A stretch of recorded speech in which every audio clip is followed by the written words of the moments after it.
Hello everyone, thanks for tuning in to today's second video. We're going to have a look at the weather for next week to 10 days. For today's second video, that takes us into the beginning of September. I think day 10 is the 2nd of September today. So we'll go through the shorter range charts to see what they're showing for next week, 10 days. We'll be able to extend out beyond that with the extended GFS and ECM ensembles running to around a couple of weeks. Have a look at the CFS V2 for September at the end of the video. Talking of September, January Friday has been released, and it's a month-ahead look at with Japanese CFS V2 models. So have a look at that. It's here on the homepage at galaxyweathervids.com. So just scroll down the page and you'll find it above the polling count. And it looks like it could be a fairly sort of anticyclonic period coming up, really. There's a bit of an interruption with more unsettled weather in early September, but otherwise, really, CFS in particular seems to be pointing towards quite a high pressure dominated, certainly first half of September anyway. Of course, we can't really go into the second half of the month yet to say what's likely to happen there. At the end of the video, I'll talk you through everything that we've got coming up over the weekend. It's going to be a really busy weekend of updates coming up this weekend. So we're going to start off by looking at what's happening in the tropics. So things are sort of beginning to develop a little bit in the tropics now. Of course, we've talked about Tropical Storm Chantal. That's now down to a Tropical Depression Chantal, currently giving maximum sustained winds of 25 miles an hour, 25 knots I should say, 30 miles per hour, and at 1,010 millibars. It's moving southeast at 8 miles per hour. If you click on Chantal, you can see what she's forecast to do over the next day or so. So at the moment, that's the current position of Depression Chantal, just there, Tropical Depression Chantal. By Sunday, Chantal's around there, and then we don't see any more signs of it, so I assume that by Sunday, she's forecast to sort of dissipate and weaken. We also have this yellow X just here in the tropical Atlantic Ocean, just there. Let's see what they're saying about that. So this one is Disturbance 2, with a 10% chance of cyclone formation in the next 48 hours. Showers and thunderstorms have increased since yesterday in association with a tropical wave located around 1,400 miles east-southeast of the Windward Islands. Additional slow development of this system is possible during the next few days as it moves generally westwards at about 50 miles per hour. Over the next 48 hours, got just a 10% chance of cyclone formation. In the next 5 days, has 20% chance of cyclone formation. At the moment, it doesn't look like that disturbance area going to do a great deal, but we need to keep a close eye on that. And then we've also got up here Disturbance 1, this orange X just here. Now, I've been keeping an eye on this over the last couple of days, and things have developed quite a bit with this system over the last few hours. So it's Disturbance 1. It's got a 40% chance of cyclone formation in the next 48 hours. As of 8 AM EDT, Friday, August 23rd, 2019, surface and radar data indicate that a weak area of low pressure is located just east of the upper Florida Keys and the southeastern coast of the Florida Peninsula. This system is producing a large area of disorganized cloudiness and showers as that extends primarily northeast of the centre of the northwestern Bahamas and the adjacent Atlantic Ocean.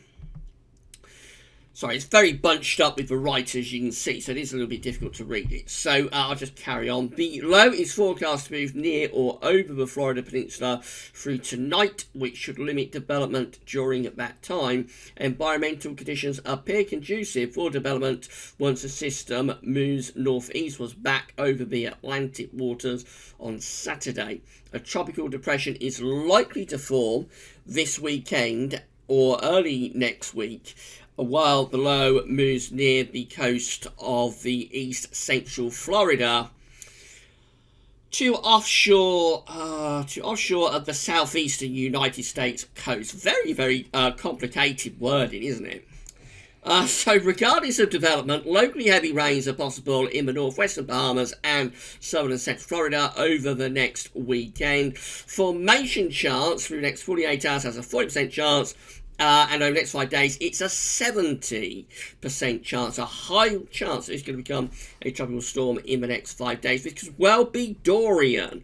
Dorian is the next name on the list of this year's storm name, so this could well become Tropical Storm Dorian at some point within the next 5 days. Who knows, it may even go up to a hurricane. We shall have to wait and see about that, but it certainly looks like this is going to be our next named tropical storm within the next 5 days, and possibly even within the next 2 days. So obviously keep a very close eye on what's happening in the tropics. Generally, it seems like things are beginning to start stirring now after a quiet start to this storm season. It looks like things are just starting to begin to develop a little bit in the tropical Atlantic. So it could be interesting times ahead over the next few days and weeks.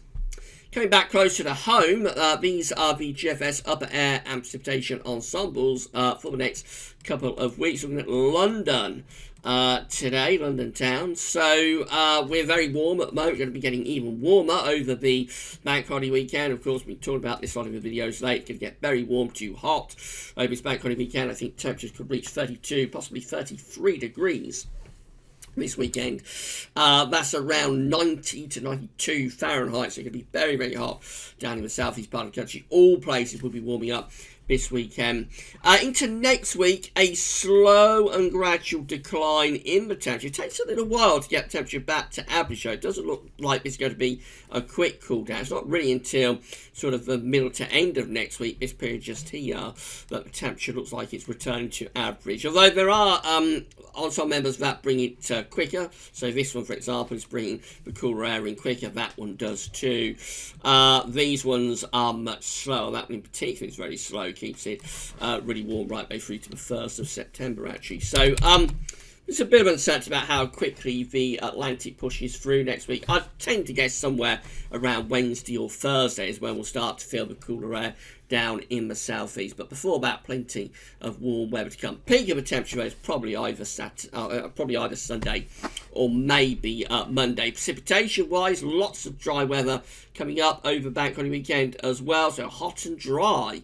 Don't get to say that very often about a bank holiday weekend, but hot and dry for this bank holiday weekend and lasting into the start of next week. Really, plenty of dry weather coming up then, and even into September. You wouldn't look at that and say it's particularly unsettled. So from the southeast corner, actually, even early September may not be overly unsettled. Could be a little bit more mixed up in the north and the west, but certainly not seeing signs of a particularly pronounced wet spell at this stage. Temperature anomalies from the 22nd to the 30th of August, very much warmer than average, substantially so. So our anomaly is sort of 4 to 6 degrees above average. Some parts of Central Europe are going to be even hotter than that. Germany is going up to 8 to 10 degrees above average, as is a few parts of France. Well, it's going to be a very, very warm to hot week coming up across nearly all parts of Europe in the week ahead, from the 22nd to the 30th of August. Precipitation anomalies very dry from the 22nd to 30th of August, much drier than average. So hot and dry, really, summing it up. That's how the GFS is looking bank holiday Monday, and if you want a dry, warm, fine bank holiday Monday chart, it doesn't get much better than that. High pressure is bridging through the country, bringing loads of fine, very warm to hot conditions. We'll have a final update for the bank holiday weekend tonight. We won't talk about any events in that, but we will have one last look at the bank holiday weekend for you after 7 p.m. this evening. I'm going to go through into Tuesday. So on Tuesday, just a little bit of a disturbance around the country. Might just enhance the shower risk a little bit. It's starting to turn a bit cooler out to the northwest as well, but still generally very warm for southern and eastern parts of the country. And by Wednesday, that's when the cooler air is beginning to push through. You see wind is turning into west, so the GFS, this particular GFS run, is bringing cool air in from off the Atlantic by Wednesday. That's Thursday through to Friday. So quite unsettled up in the north in the second half of next week, close to that area of low pressure sitting between Scotland and Iceland. So quite unsettled up there. A ridge, though, is building into the south, probably bringing somewhat drier and warmer conditions into southern parts of the country. I'm heading to the weekend. So this is Saturday the 31st of August through to Sunday through to Sunday the 1st of September. and then we bring this trough down across the country, so that would bring a risk of a band of rain southwards, eastwards across the country, and introduce really quite cool air then from the north. Temperatures are dropping quite significantly. That's day 10, which is Monday the 2nd of September. High pressure beginning to build back in from off the Atlantic already. No particularly unsettled spell on this GFS run. So that by the time you get through just beyond day 10, which is Tuesday the 3rd of September, we're actually back under an area of high pressure. Now, the upper air temperatures with this would be quite cool. So what this could do is generate relatively warm, sunny days, but possibly some quite cold nights. Maybe I'll have to start thinking about some quite cold nights in early September. But the broad idea from this GFS run, anyway, is the high pressure to be quite dominant, actually, through the first week of September. It's not until the very end of the GFS run, which is Sunday 8th of September, that we begin to move the high pressure out to the west of us, start to pull in these rather cooler northerly winds. So possibly turning a little bit more showery then by the time we get through to the end of the first week of September. Of course, that's a very, very long way out. It's over 2 weeks away.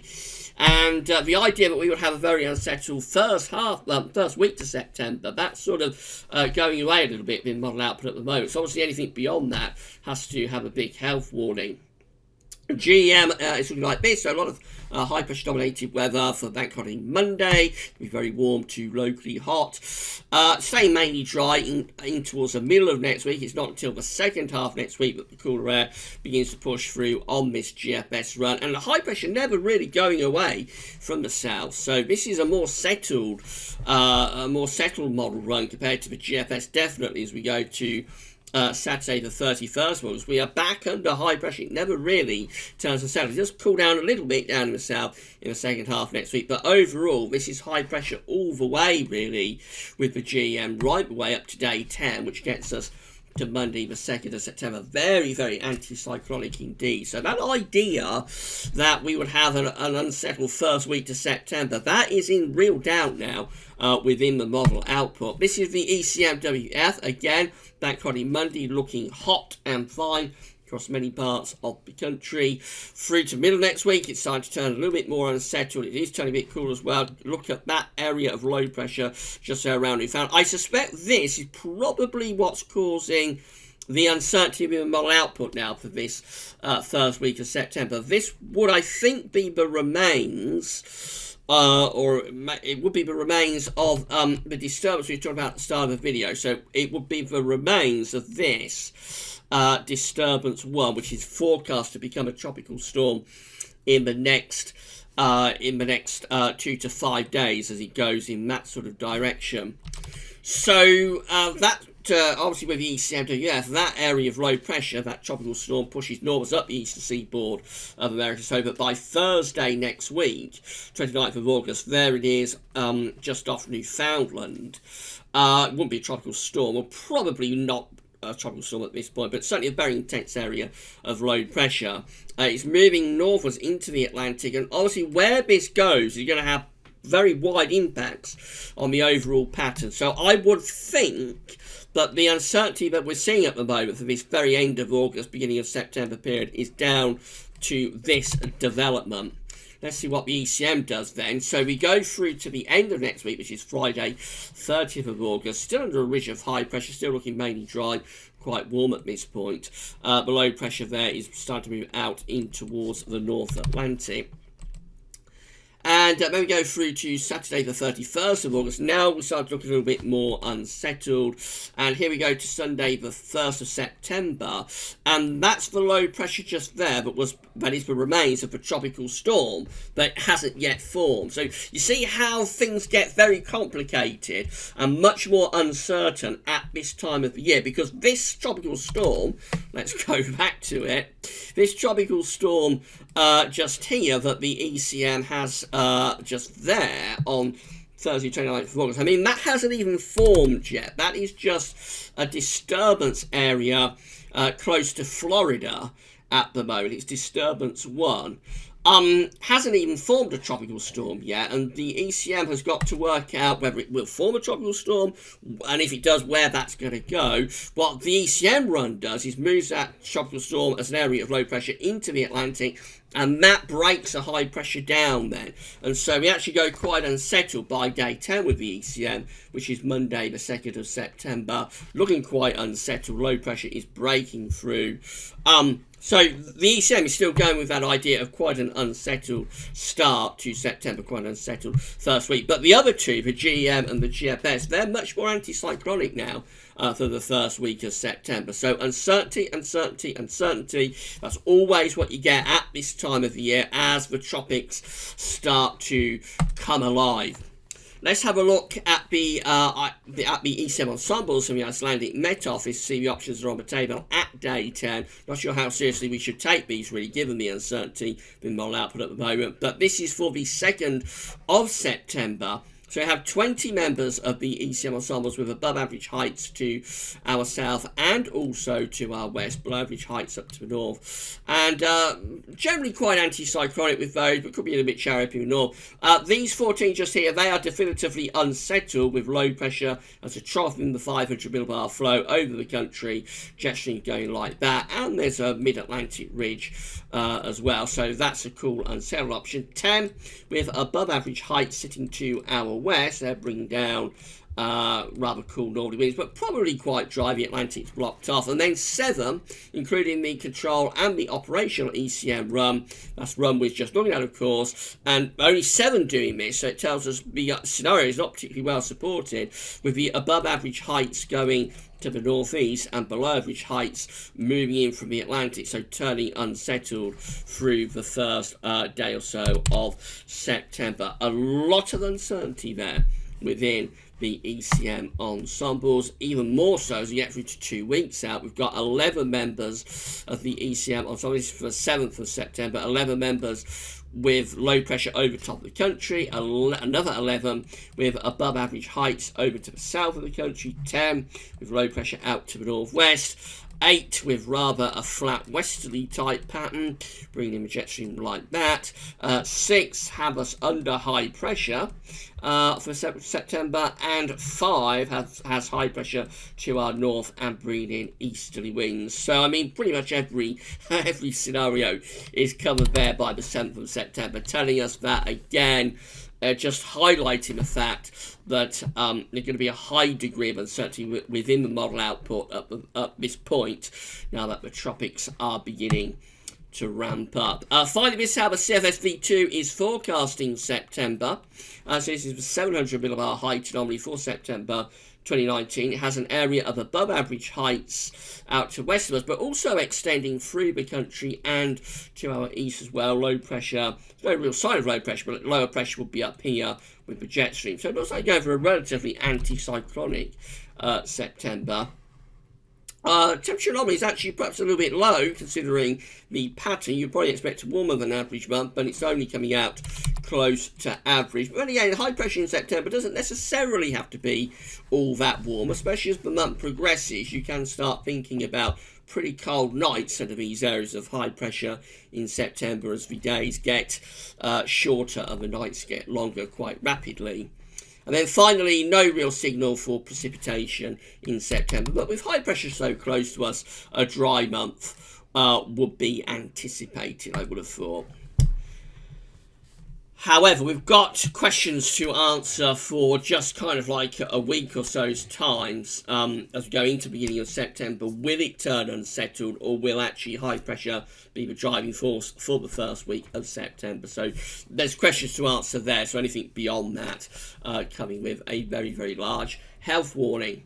Right, that's it for your videos for today. Now, I've got a very, very busy weekend of updates coming up. I'm not sure how I'm going to get them all in, to be honest. So tomorrow, we're going to start off with the third and final Autumn 2019 Seasonal Model Roundup. Have the weekend forecast tomorrow as well, and a week to 10-day video update too.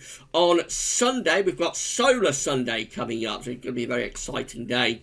As always, we have a Solar Sunday at Gazovis. That's the update that was postponed from the beginning of the month. Also have the final Gazovis Sunday Roundup on Sunday as well. So once this week's out of the way. No more sunny roundups until the start of next year, probably. And there'll be a little sneak peek for the winter of 2020. There'll be a little sneak peek for the winter of 2019-2020. Sunny afternoon. That's just going over the methodology and explaining to you the things that we're going to be looking at in the winter updates. But there are one or two longer range models included in that. And then on Bank Holiday Monday, we're going to have the historic video as always. This Bank Holiday we're going to be looking at the autumn and winter of 1938-1939. May seem a rather obscure choice. You'll understand the reason, though, when you see that video on Monday, why we've chosen that. And also Monday, I think we'll probably have Terry Scully's autumn forecast for you as well. So, even on Bank Holiday Monday, we never stop at Gaz Weather Leads. We'll be back later on this evening, having a look at the Bank Holiday weekend for one final time. So come back for that then. Keep checking back to the website for all of the updates over the Bank Holiday. This is going to be a very, very busy weekend indeed. But that's all for now, and thanks for watching.